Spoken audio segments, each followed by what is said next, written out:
Welcome to an exploration of the menstrual cycle, a complex biological rhythm driven by a delicate balance of hormones within the female reproductive system. These wait within the ovaries for the cycle to begin. We begin with the uterus, where the lining is prepared to undergo significant changes in the coming weeks. The process is orchestrated by the brain. Usually, one dominant follicle will take the lead. As these follicles grow, they produce oestrogen. This hormone signals the uterine lining to begin thickening in preparation for a potential pregnancy.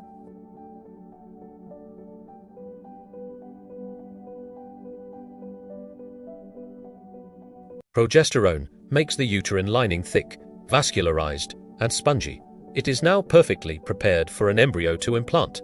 If fertilization does not occur, the egg simply passes through. Without a signal of pregnancy, the corpus luteum begins to break down. As progesterone levels drop sharply, the uterine lining can no longer be maintained. However, if the egg meets a sperm in the fallopian tube, fertilization occurs.